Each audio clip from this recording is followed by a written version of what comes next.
Ladies and gentlemen, welcome to the first edition of Satviko Future Food Series, a series of panel discussions on various topics impacting the food industry. Uh, Through our frequent interactions with industry veterans, investors, and business minds, we realized that a lot of FMCG professionals and businessmen from across the world were looking for insights around scaling their brands internationally and get connected with the right people. And during the course of our discussion, one such important subject that came up is around compliance, food regulation, food safety, and standards. So here we are with the first session. It is my pleasure to also introduce the moderator of the event, Shri Rajkamal Sharma ji. He's an international business consultant, having his distinguished career in the FMCG industry with stints in Unilever and Nestle. He has had exposure in procurement, manufacturing, supply chain, and many other functions, but his core competence has been sales and marketing. He advises several small and medium sized companies on product and packaging development, communication strategy, channel development, and other aspects towards the objective of enabling business development both in India as well as abroad. So, ladies and gentlemen, stay tuned for the next 45 minutes to hear from our key speakers. Over to you, Raj sir. Thank you very much, Aryan. Good afternoon, good evening, or maybe even good morning in some parts of the world where people may either be watching this live or will watch a recording later on. So, I must cover all parts of the world because this is a panel discussion on a subject of interest to anybody who is indulging in international business. So my great pleasure to introduce the three panelists on the screen today. Bharat Mandot. Bharat is the founder of Stelcore Management Consulting. He provides services across 40 countries for online and offline channels across the industry. Stelcore's activities are enabling merchants to promote products through multiple international online channels, enabling e-commerce for cross-border promotions and new market entry, build and create a strong ecosystem around online exports and imports, enable international merchants enter India, US, EU, UAE, and compliance solutions around cross-border e-commerce. Also with us this afternoon is Amit Mulani. Amit is founder of Atlantico International, which is an export firm since 2014. This company is engaged in manufacture, exports, and is a supplier. Atlantico is exporting more than 27 products in the medical, surgical, disposable domain. Right now, they're exporting to CIS countries, to Gulf countries, and to African countries. Amit is also the founder and trainer with Bharat Udan Mission. Very interesting, Amit. I understand this is an export-import training institute, which was introduced in 2015 with the aim of dissemination of knowledge regarding export and import trade, with effective solutions of crucial questions like buyer finding, quotations, buyer's genuinity, terms in trade, payment security, etc. So obviously the right kind of experience and knowledge for today's topic. And David Burns. David is the founder of three B2B food industry support businesses. He has helped clients achieve more than $1 billion of revenue during his journey in the food space. He became an entrepreneur at the age of 12 and has also helped hundreds of entrepreneurs set up businesses in Australia and other parts of the world. He has also worked with some large retail giants such as Coles and a few other organizations. So welcome all of you. And without further ado, I would like to kick off the questions that I have for you. To my mind, anybody wanting to indulge in international business and in exports, I think the primary thing, the first thing that you must be able to do when you commence exports you have to make sure that your product, which means that inherently the product, and the packaging conform to the statutory regulations of the importing country. So if you don't do that, you can get into trouble the minute your product lands on the shores of the importing market. So I couldn't think of a better topic than this to start off, kick off our future food series pertaining to export of food. So let me start with a fundamental question that what do you feel is the process that is to be followed to study the regulations and establish that your product recipe meets the regulations of the country in terms of ingredients allowed, the maximum percentage of each of these ingredients, and of course the nutritional information is key. So what sort of a process should be followed? I mean, is that something that can be done online, or is it something for which you get a consultant who can advise you whether your recipe has all permitted ingredients and whether the permitted ingredients are in the right proportion? Let us say the sodium content or the sugar, the fat, the trans fats, are they all as per the regulations of the importing market? Are they complying with those regulations? So what do you feel should be the process? Where does an exporter start? Um, I don't know, maybe we can start with Amit. He's an exporter. Yes, so thank you so much for this honor, everyone.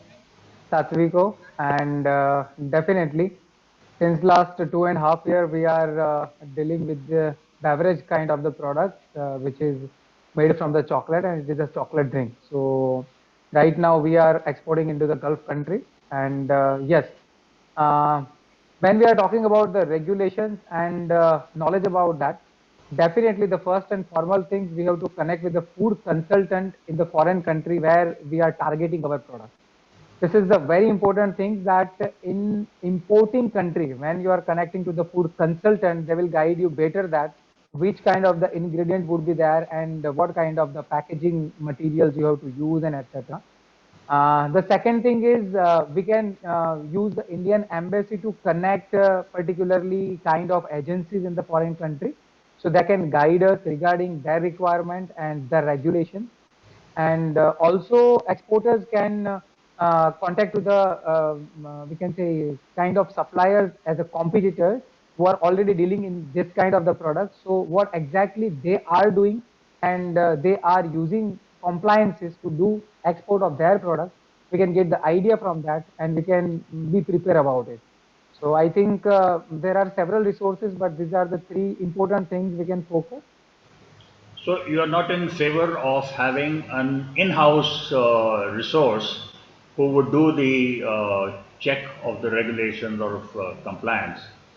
You think that it is fine to outsource it to a consultant?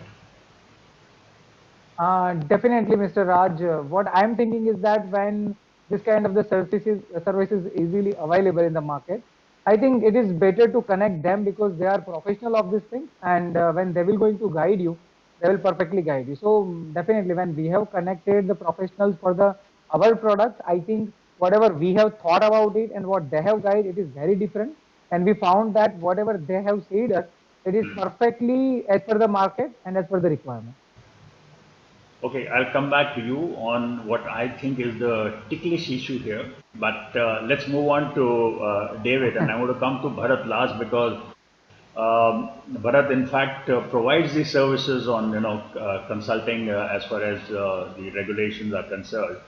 So let's go over to you, David. What is your view on this? Yeah, I totally agree with Amit. I think, well, firstly, for anyone listening who is not exporting yet, it's totally, definitely the first thing you should do is ensure that your ingredient list doesn't need to, or your product doesn't need to be modified.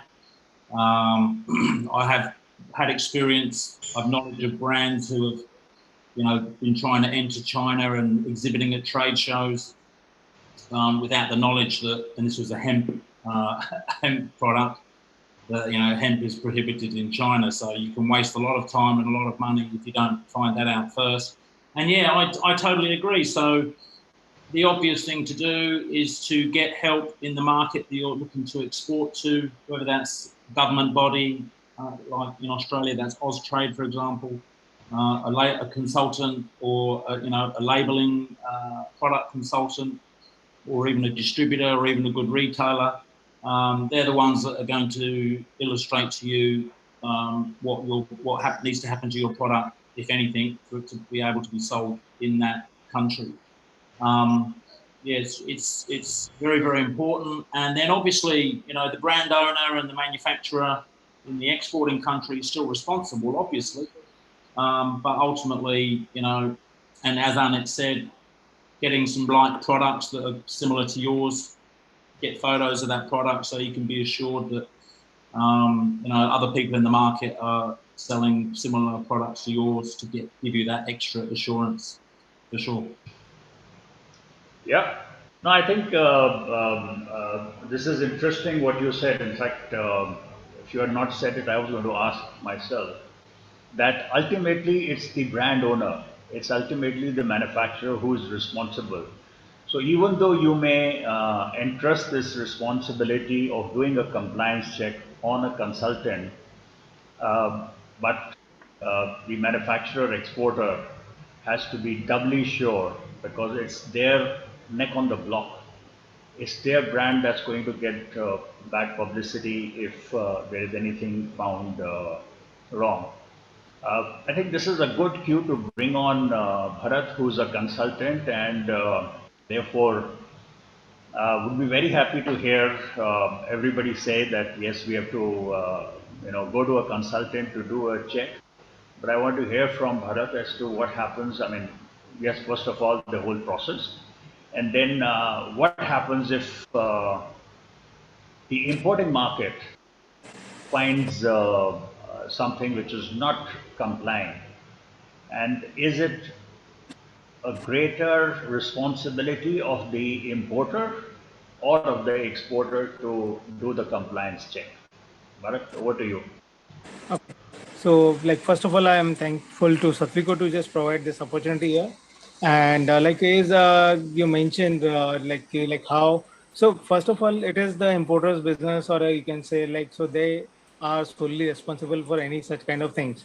Consultant can provide, or you can say can boost that you can say support, or maybe right support, so that you can enable the business. In the longer run, definitely you can say when manufacturer should own this process, but idea is very clear. On day one, when they are willing to focus on their operation more, less on the external affair and all, because getting knowledge about all the compliances and all at in a very first initial level, it's a little difficult one. So that time definitely you can ask for the support from the consultant, and definitely things can be worked out. You can doubly sure by doing your own effort, and so that you can say, because at any point of time any loss happen, that time consultant can say very clearly, boss, I guided this one. Okay, now man, there are a number of points which where you can say fault can be identified and just you can say provided. So that is the routine practice which everybody follows. Okay, when as a consultant I'm talking. And now, but over the period, brand has to take you can develop the in-house team to verify it, because may do just general management, don't do just again recreate the same thing which already consultant did. So better, like you can say, manage it, verify it, and just start putting it, because when you are diversifying, there are a number of countries, and it is practically not possible you create in-house data knowledge warehouse for everything, and you can say which is hardly use of your 5 6 or maybe you can 100 of product, not more than that. So that time you can say better create a mix match and evaluate, so that you can utilize your resources very effectively. Otherwise it is just end up in some mass skill, like you are doing the compliances and business is like focus is completely gone. So when you are compliant and volume is not there, what is the point? Okay, so like again, when just I can say business model and compliances both should work together.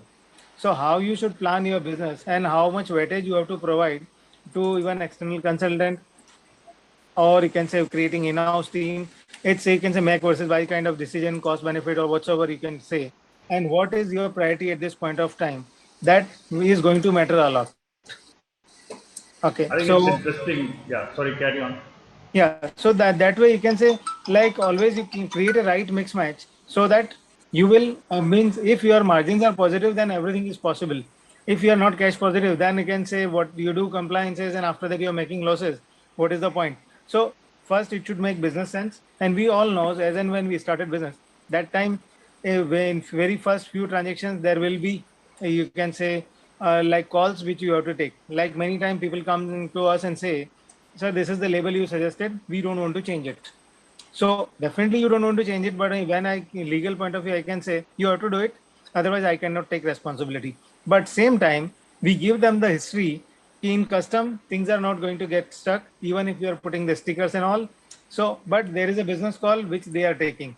Okay, because everything is on the discretion of the custom, and it is just a helping side, because as and when he go for reprinting, then he has to print the entire lot, and today he don't know his product is going to do well in that market or not.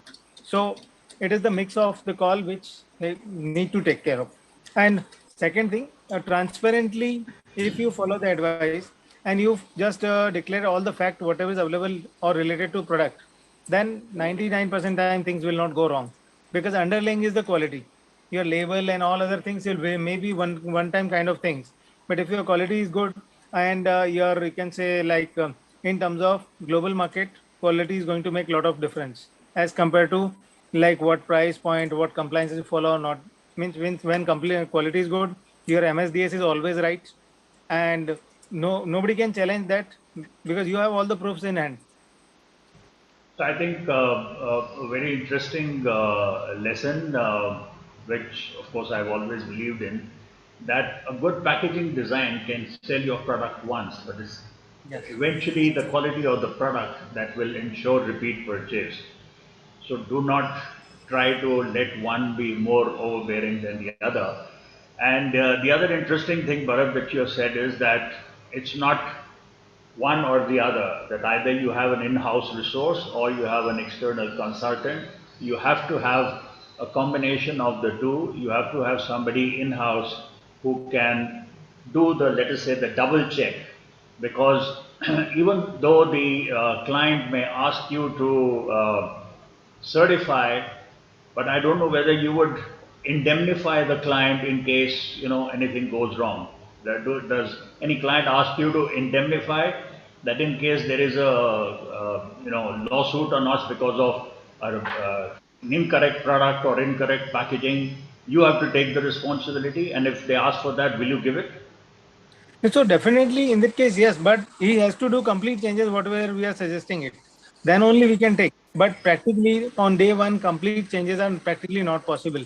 So even if, for example, client is sending hardly $5,000 consignment, okay, and his change in the packaging cost itself is more than $10,000.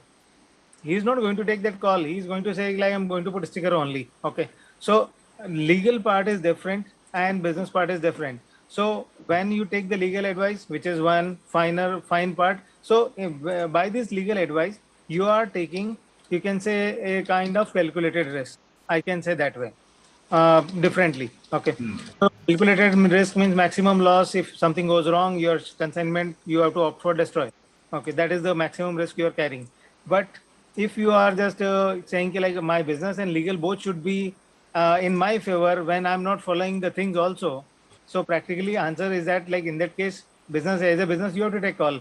If you want me to be responsible, then it should be 100% as per the our guidance.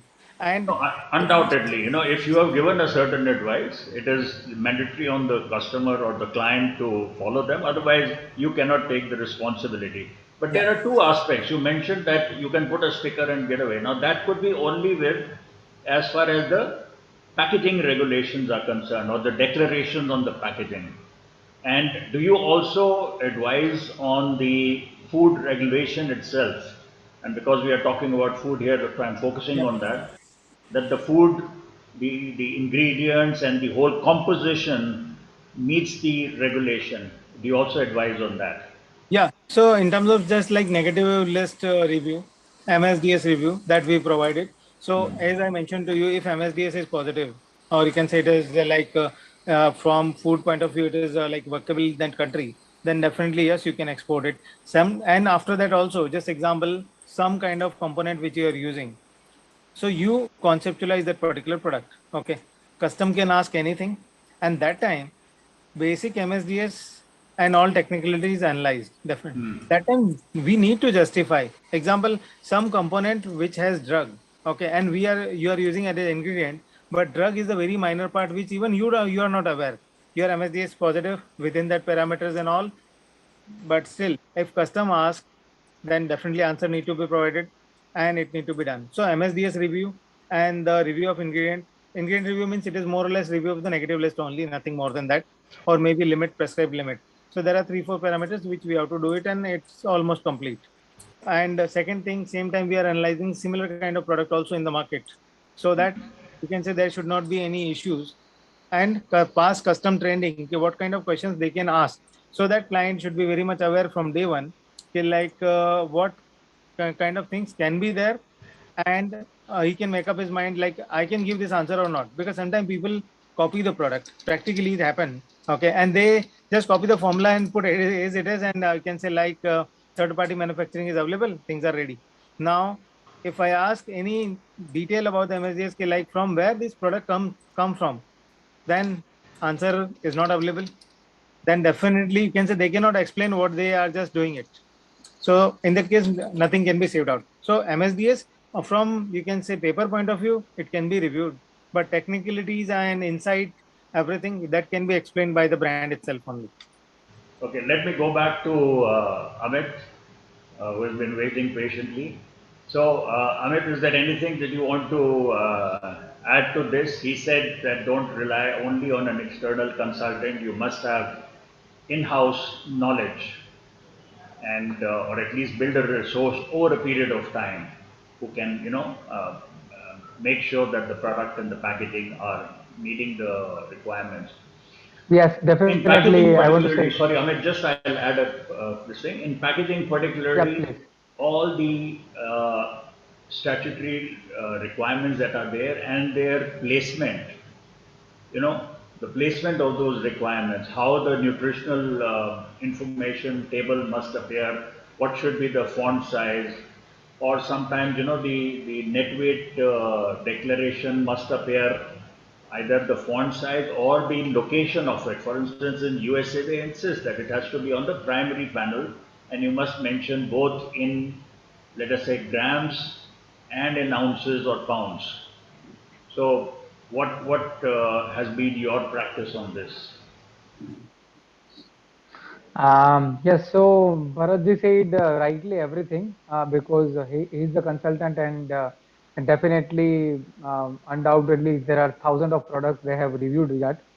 Uh, right now, if I am talking about my experience, then definitely we have manufactured the product called chocolate drink 2.5 years ago, and we have started marketing in 2019, and we have represented the product in Abu Dhabi, Sial Food, and Gulf Food. So, but obvious for the US market, initially when we have started the marketing, there are several importers companies, they have been interested in our product, and we slowly we found that, because I am the manufacturer, and definitely I am not much knowing about the compliances initially. So I have to know about that first, that which kind of the compliances they needed for the different kind of the country. So if I'm starting with my US experience, then definitely there are several importers say that you need to change this kind of the labeling and etc. So initially we have started studying ourselves that what is the need of changing inside the labeling and packaging. Yeah. Uh, First of all, we studied a lot. We have connected with the consultants from the US also, that what would be the changes inside the product labeling and etc. And finally, we got the number of Bharatji. So definitely for the US FDA, we have connected Bharatji, and then after we got a lots of idea about the labeling and etc. So what my point of view is that when you are a manufacturer, definitely your core focus is on product. We can say quality, like you want to give the better quality to the people, but at the same time you are not knowing about the exact compliances needed, exact labeling needed, and exact, we can say, packaging which is suitable for the market. So definitely what I am thinking is that in house we are doing lots of things, But for a professional advice, you have to connect kind of the people who are professionals in this field or who are importing the exact food product in the market and who are selling the food product. So definitely what my experience saying that first of all, importers who are going to import the product, their views are very important. And secondly, kind of the people like Bharat Bhai who are providing the kind of services in which they are giving the right idea to present the labeling and nutrition and etc. Definitely it is required. David, from your point of view, I mean, I think we have been talking a little more about the Indian scenario. Are you finding any of this strange, or does it resonate with your own experience? No, not at all. I think obviously if you're a large enterprise, you're going to have some sort of resource that's going to collaborate with the in-market person, and and if it's not a large enterprise, then as we said before, it's the brand owner that's going to also do their own due diligence. And as I said, it's absolutely the responsibility of the brand owner, if they don't have the resource. But just an example of some of the booby traps out there. So in the UK, for example, an oat bar or like a protein bar that has oats in it is quite a few, and the tolerance levels of gluten are much higher, so they make a gluten-free claim. And that same product in Australia can't be gluten-free, right? So it's just one of many little booby traps that if you don't do the right due diligence, you can waste a lot of time and money very quickly. Yeah, if you don't spend enough time doing the due diligence in advance, then the mess that you end up clearing later on will waste a lot more time. So very, very important that you do this in advance. And the fact is that, I mean, you could, of course, have an in-house resource who will perhaps, check the aesthetics of an artwork. And, but, the aesthetics are a separate issue and could be the responsibility of the marketing team. But when it comes to the regulatory information, that is something that you really need an organization or a system which should be, given this responsibility to do a check on this compliance. So that is something that I would say, even if you are part of a large organization, there are usually very few instances where there would be an in-house body who is a complete expert on that. And, I mean, you could say, okay, there would be a team sitting who is maybe, logging on to the net and checking, for instance, USFDA laws or CFIA laws or any of those. There could be mistakes that people make in interpretation of what is being said. So I think that's it's a ticklish thing, and that is why we said, and David, you agreed that this is the fundamental thing before you start an export. Make sure that your product is compliant to the regulations of the importing market. Moving on, I just want to say that the implication of a wrong product or a packaging which is not compliant can be extremely harmful for the brand. So as I said, the responsibility of the owner of the brand is quite a lot to defend or to save the equity. What measures can the brand owner take to safeguard the equity of their brand? David, first to you. Yeah, look, I think we've spoken a lot about some of the measures. It really comes down to really doing your due diligence, and benchmarking your products against other similar products, and really giving yourself the assurance that your product and your packaging is compliant. I think, that's critical. And the other thing worth mentioning is, once you understand the compliance of a certain region, that doesn't mean that's the compliance forever and a day, because they do change, right? So in Australia 2 years ago maybe, so our label legislation is Australia and New Zealand legislation, and there was a change, and it was all about really exposing the country of origin. It's been a little bit muddy over the years, and the last movement was all about really getting into the detail of country of origin. So the legislation across the markets, they do change and they do meander. So it's an ongoing battle that doesn't stop once you've started trading. You need to be on top of it ongoing as well. I think you brought me to an interesting topic. I mean, one is, of course, that the regulations could change, and therefore you have to be constantly updated on what are the changes and make sure that your product is compliant. I mean, for instance, the permissible sodium limit in a certain food item could be X today. And because of the kind of publicity and the discussion that is going on around the world, people will say that, we must reduce sodium, or we must reduce sugar in our products, or any of those things. Supposing you've been using, for instance, Ajinomoto, the monosodium glutamate, and suddenly some countries have become conscious of the fact that this could be harmful, particularly to children. And they say, okay, let's eliminate it. So you have to be constantly aware of that. The other thing, moving on from that I want to stress upon, and perhaps here we will bring on Bharat, that you may be wanting to export the same product to multiple countries.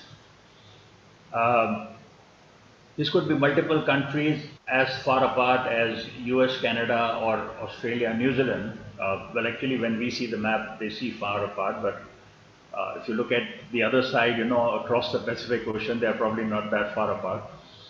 But, the product could also be sold, let us say, in various markets in Europe.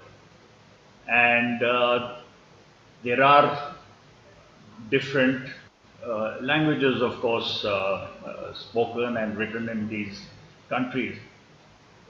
How practical is it to have one packaging format or one packaging label for multiple markets? Do you have to have separate packaging, or can you have one which has, the way the nutritional information has to be published or printed in US is not the same as it is in Canada, and is not the same as it is in Australia, New Zealand. So either you have multiple nutrition fact tables on your pack, and for instance, Canada insists that everything should also be, or at least a lot of the statutory information has to also appear in French. So you have to bear all those things in mind. If you are exporting to various markets in Europe, you have to have your text in German, in French, in Italian, and whatever, Flemish. So what do you think is the best practice? And maybe, as I said, let's start with Bharat. What do you advise a client? What should they do? So in this case, like as a best practice side, when practically one label cannot be done like common for all the countries, or there is no generic which can be generated. Okay. So like as a best practice wise, you can say whenever you entered in one particular market, that time you designed it.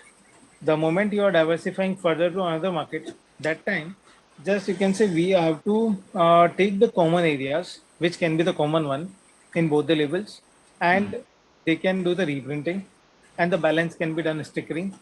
And according to that, you can say there are 4 panels on the product, like 4 sided and like 2 up and down. So total 6 panels. So on the 6 panels, which can be you can say most changes are required. So that need to be planned accordingly. Okay. So that you can say when they are going for the printing, that time they should print in such a manner, like you can say, suppose in Canada, there are nutrition value tables are going to change along with some disclosures and all. Front panel is not getting changed. Okay. So how it should be aligned? so that they can just plan it accordingly. Because most of the client, when it comes to electronic and all, like in case of food, it is little different. But when it comes to electronic and other thing, when people clients are selling, or we also can take just like any we are buying any mobile phone and all. So you can see there is one paper in the you can say that particular box which has the multi languages, and so similar kind of structure can be followed also if it is the same kind of region. Okay, language, if language is different, then things are different, but your front label and four sided you use differently. And when you are selling suppose in the Europe, that time you need the multi languages, so choose one prime language and balance can be done through that particular scene. So ultimately your intent to convey to the customer should be very much clear. You cannot compromise on that side. Like I'll give you only one language. Okay, if required, then definitely we have to give in the multiple language if you are using the same thing. Otherwise, do the entire repackaging and complete it. Or this may be alternate, because when you just check the AQ check and all, they are selling the same product across the globe. And now the same product, only stickering is getting done with the you can say changing in one side panel or two side panel only. Rest two side is the same for all the things. Okay, so similar kind of structure we also follows, so that things are like more streamlined, and client also not getting too much in stress. When I'm doing multiple countries, then all the stocks will be here only, then do the repackaging and all, which will not make any sense. So, Bharat, you're talking about stickering. A lot of markets allow this stickering only as a temporary measure. You can't do stickering endlessly. You know, they'll say, all right, as a temporary measure, till your final artwork is ready, you can export. But they may give you 2 months, 6 months, whatever. You Yeah. can't have the stickering process throughout. So again, we are saying the same thing. Till the time your feasibility or seasoning in that market is not done, use that. But if you are just making it habit, like I'll do follow, like I'm following the same rule like the entire life, which is practically not possible. So if you Yeah. have seasoning in place, then definitely you should invest.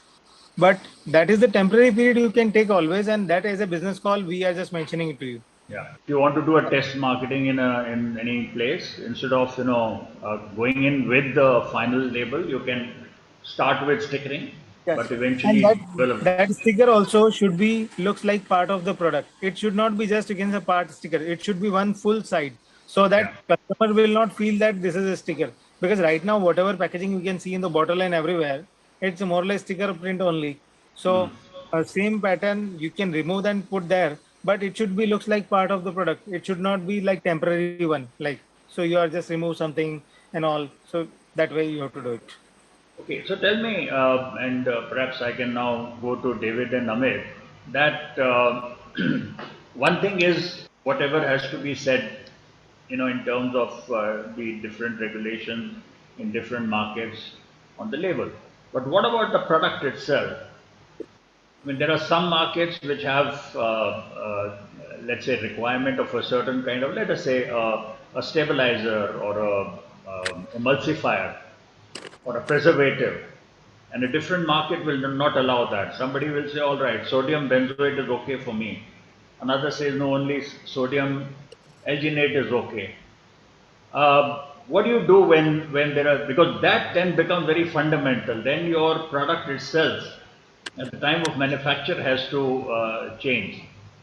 How do you tackle that issue? So when it comes to the No, no, sorry, ingredient, Bharat, let me first take David and Amit, and we'll come back to you. David? okay. Yeah, I think one thing I'd like to say on this one is, if you're exporting to 10 countries, for example, then you're exporting to one country 10 times. You're not exporting to 10 countries once. So what I mean by that is, the number one priority is the consumer focus in that market. So I really don't like it in Australia when I pick up a product, it's English, it's got French on the side. It's, in my mind, it's just lazy, right? So I think, contract manufacturers who manufacture lots of products for lots of different people, it's not massively different. So this is my view for the packaging and the labeling as well as the product itself. I know, to answer your second question, lots of brands entering into China modify their product because they have to modify their product for whatever reason it may be, whether it's sodium related or hemp related or Even until a few years ago, chia seeds were prohibited in China. So you just do whatever you can to get the closest to your product in each market from a product and a packaging point of view. And then it becomes, how do you do that without creating an enormous amount of complexity? But in my mind, it's consumer first. Amit, do you have? Yes, first of all, I want to say something about the very important question earlier asked to the Bharat Bhai. That when we are talking about the small companies who are manufacturing the product and who are producing the product in 1,000 or 10,000 or 50,000 pieces, this is definitely not possible that when you are targeting the multiple markets and you are preparing for kind of the labeling at a time. So what I am thinking is that, or what I have done with my product is that you have to target the cluster of the countries where the commonly products can be adopted. Like when we have started, we have work around the different 13, 14 countries. And then finally we focus on the Gulf countries because the standard rules and regulation and whatever the label printing required, nutrition values required, and whatever the language required, this is completely common in the 7 countries of the cluster. Yeah. And so when you are targeting those 7 countries, you don't have to do the certain changes in your labeling requirement with respect to the other countries. So for the initial startup, we can say who are the small manufacturer or who are just want to entering into the market, they have to focus on the only cluster of the countries. Like if you are focused on the European countries, definitely they are adopting the product in a general level. Secondly, what I have observed in the Gulf food and Sial food, these are the world's one of the top food, we can say, trade fairs. Yeah. And I have observed number of different kind of the products from the different countries, from USA to the Netherlands to the European countries, American countries, and we can say Asian countries. I haven't seen that people have labeling their product in a different manners or different languages. No, they are selling into the number of countries with the same labeling. Or we can say nutrition fact would be the change if possible. But language, when we are talking, generally people are using the English. So what I am thinking or what I have observed is possible. This is my view only. But I am thinking is that if you have a common label in the language, language in the label, then it's also to be fine to be, we can say, present into the different markets. And but obvious, you have to focus on that on which market you are initially focusing. And the second thing you have asked about the definitely labeling part, that what kind of the mandatory things to be present over there.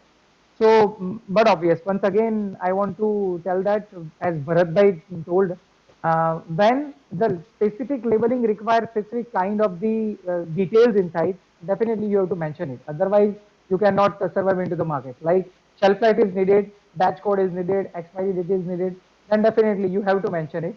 Or we can say, as Mr. Raj, you have said rightly, that any content, like right now we are knowing that in European market, people are becoming vegan faster. So when they are focusing on the vegan products, definitely we have to focus that this is gluten free, this is a vegan product, and etc. etc. So it is for definitely capturing the market or capturing your final customers who are going to purchase your product. No, I mean, this is a very interesting subject, the gluten-free and the vegan products, but that would be the subject of discussion on another day. And I would love to talk on that subject as well.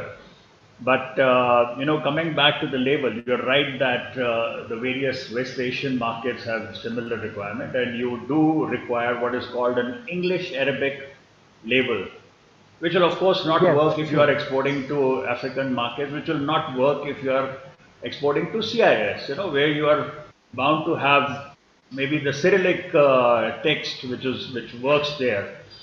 And then of course, something may work in Russia, Ukraine, Belarus, but will not work in Kazakhstan and Turkmenistan, etc. Because there is a wee bit of differentiation there. So you have to make your choices there. That's true. Bharat, you wanted to add something to this? You're mute. So as you mentioned initially, like when you can say it's like ingredient review. So before label review, when you are checking the feasibility of the product itself, that time ingredient review and MSDS review is the primary task, and label comes as secondary. Okay. So, and if it is negative on the first two things only, then there is no point in terms of why to just do the labeling and other parts as well. Okay. So, as a practice, like both labeling review is separate activity, and the technical review in terms of you can say the ingredient and the MSDS is the separate activity. So, Definitely. so in terms of like client should go for both the things, but when it comes to the small manufacturer and when we know the like you can say by just the product name itself, so we know ingredient wise are more or less safe only. So we are not referring to the client to go for ingredient review and all, because when somebody is saying turmeric powder, so it is turmeric only, nothing like you can say practically. Exactly. So when it is a formulated product, then this kind of things comes up. Okay, when it is a single ingredient kind of part, then it doesn't comes up. So there are like a lot of difference. So when you people say Ayurvedic and all, then ingredient review makes sense because it is formulated. And when it is a spices and very general category, then not required because it is Yeah. single ingredient only. And in MSDS also, it very clearly mentioned this is single ingredient product, or maybe you can say some kind tablet format or something else. So nothing too much is there. So that way you can say like some ingredient if banned in the country. So ingredient review and the MSDS is the primary task. Label comes secondary. But based on our knowledge, we just mentioned to the client, most of the client like ingredient review is not necessary because why to spend for that when it is things are generic one. Let me just introduce one other complexity. Apart from the main packaging itself, there is a lot of requirement in terms of coding, the date code or the batch code. Now that again varies from market to market. Amit, since you export to the Middle East, there most markets you have to actually put the date code in Arabic numerals. Hmm. And the ticklish thing, of course, is as you know, and this is where the person in the factory has to be careful. The date is read in right to left in Yes. the Arab world, and you shouldn't put the date code wrong. So that is something to be borne in mind. Likewise, when I said in Canada, um, when you say production date, then you have to also write the equivalent of production date in French in order to, before you say what you have to say. And you have markets like USA, where for a large, unless it's a short shelf life food product, you don't have to put a date code. You put what is called a Julian code, where the alphanumeric code is something that the shopkeeper will be able to read. The manufacturer knows what he has written, but a common consumer can't immediately decipher what it is all about. But that is what is followed in US. Uh, so the knowledge of what date coding or batch coding is required in each market and adherence to that, and ensuring that either the factory worker or the factory manager or the floor manager is ensuring that the correctness of that, I think, is very important. David, do you have any experience in this regard? No, not an enormous amount, to be honest. I mean, clearly it's hugely complicated, and just falls in line with an additional level of complexity with the rest of the labelling topic we've been discussing. In Australia, it's quite simple. Haven't had an enormous amount of dealings with the UAE, but yeah, immensely complicated, and whatever processes you could put in place to make it easier, the better, obviously. Yeah. And if I may add before I ask Amit or Bharat to comment further on it, there are markets who will say that we want you to write best before, and best before end June 2021, for instance. Another market will say expiry. And there is a difference between the expiry date and best before. Best before date is not the same as expiry. You know, the product becomes completely redundant for consumption, maybe 4 weeks or a month or 2 months after the best before date. But the best before date means it's good enough for consumption during that period.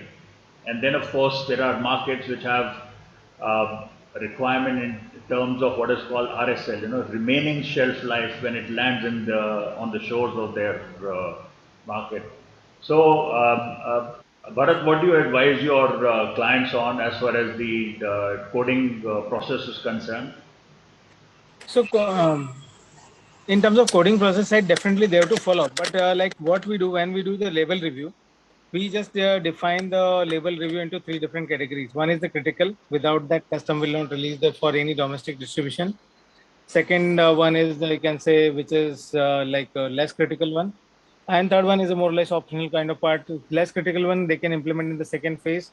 By the time you can say they will go for the complete printing and all, so that you can say they can do domestic circulation and practically like all this product. Your main fear, or you can say main fear for the brand is from the direct consumer only. Okay, so as I mentioned to you, quality side is like it's not compromised.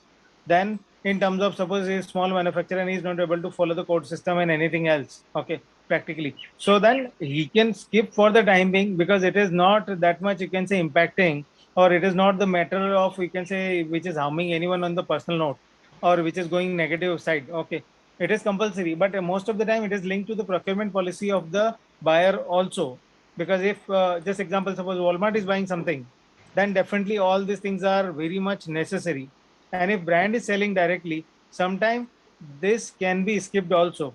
We can advise, but practically implementation cannot be done, that we know very well, because in day one it is not practically feasible for anybody to just like put up and follow each and every exact process. Otherwise what will happen, they will lose the business interest, and because of compliance they are going to say, "Oh, boss, it is too tricky and too typical, I cannot go for that." So that is in phased manner, I need to provide it. And this kind of scene happened with us around 4 years back. If you do, you say entire 100% compliant, then definitely business model cannot be fit into that.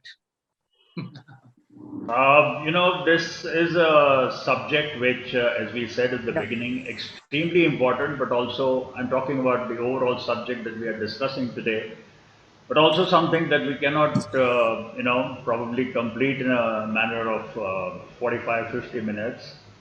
But all panel discussions have to come to an end within the stipulated time. Um, Before I ask for your concluding remarks, there are a couple of questions that have come up while we were speaking. And so these have been given to me by the Satvico team.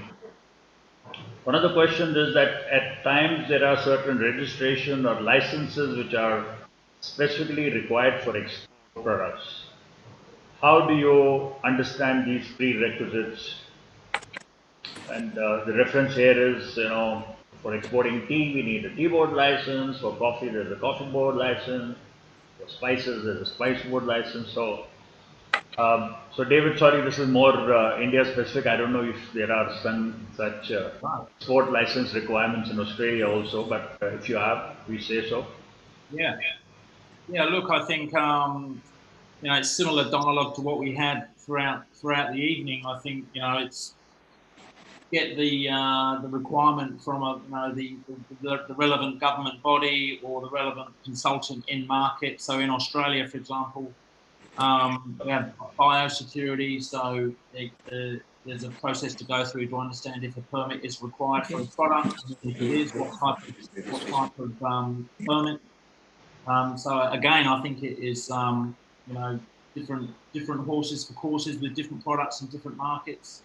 And again, some sort of internal resource if the company is large enough to have some sort of assistance there. But it's all that information is, and this is where the international freight companies are very good at helping you with this sort of stuff as well, I think. Yeah. Amit? We are talking about the kind of Indian licenses required to export the product, right? Because your voice was broken inside, so haven't understood clearly. Is it the question regarding Indian requirement Yeah, I think in certification? this case, talking about the license requirement or registration requirement for exports out of India. Yeah, when we are talking about the food product, definitely the concerned product category and the concerned official, we can say Export Promotion Council needed to be registered. And when we are talking about the mainly raw food, definitely APEDA and kind of the different APC comes into the picture. But required, I think FSSI is enough for that. Okay, good. Yeah, I think that's this thing. I mean, well, tea and coffee are also prepared foods in a sense, but there are license requirements there. Required, yes. Bharat, anything that you want to add to this before we wind up? No, nothing specific. Because like means the only thing that if you maintain the quality of the product, so yeah, it will just you can say reduce your 90% headache. And in terms of like ingredient review, MSDS, and packing and labeling, this is the 10% part which I can consider it. Because if something goes wrong with the product, then people are going to come and complain you or to the authority. Otherwise, like it is a continuous improvement which we have to do it as per the market Yes, true. policies or And different I think this geographies. question has come sort of outside of the gambit of the topic today. Yeah. But since it was put up to me by the Satviko team, I've put it up. So I think I'm going to skip the other questions because as far as I'm concerned, we do seem to have run out of time. So thank you very much, gentlemen. I would say that that was an even more invigorating discussion than I had anticipated. And I can see that the Satviko team picked up the right panelists who have the Mr. requisite. Raj, Yeah, yeah, Mit. yeah, Mr. Raj, before we concluding it, I want to say something that Sure. this talk particularly will going to be seen by a number of people in the future. So I want to tell that do not afraid about the foreign market. It's not we can say rocket science. When you are come into the market, when you are approaching the people, we can say importers in the specific market, definitely they will definitely guide you slowly that what exactly you have to do. And in that way, you will be capable to export your products in all over the world. And Indian food product has lots of we can say kind of authenticate and peoples are all over the world we can say they are appreciating our product. So we have to just I want to say that जो दिखेगा वो बिकेगा. So दिखना जरूरी है. अगर वो दिखेगा तभी बिकेगा. But Indian products are right now seeing in the global market. So this is what the Well, requirement. Satviko is doing very beautiful work inside. no, I think there have been several studies by APEDA, etc., and India has visions of being seen as the food factory to the world. Indian cuisine is very Exactly. popular, but there are lots of other products which are more primary, staple, or even let's say the innovative products that have come up in India, which are in consonance with the changing food habits around the world. You mentioned vegan, gluten-free, organic, all that healthy, nutritious, and one of the products that Satviko exports, makhana or the popped lotus seeds, which is rich in omega. So these are the kind of things that the superfoods that Satviko has been exporting. This is where the future lies. It lies in portion control. It lies in healthy foods. Um and as the logo, which I can see behind Arihant quite rightly says, this is like food yoga. Food that keeps you healthy in more ways than one. Uh, Anything that you want to add, David or Bharat? No, definitely. I mean, as you say, I think that's another panel discussion, isn't it? Food trends and evolution of health foods. Yeah, lots to talk about there for sure. Yeah. Bharat, any last No, comment? nothing. Nothing, sir. Good. So thank you very much, and we would hope to see you on another panel discussion. in the near future. And this is thank you from from my behalf and on behalf of the Satvico team. Bye-bye. Thank you very much. Thank you very much. Thanks Sir. again. Yeah. Really appreciate it. Thank you so much. Thank you.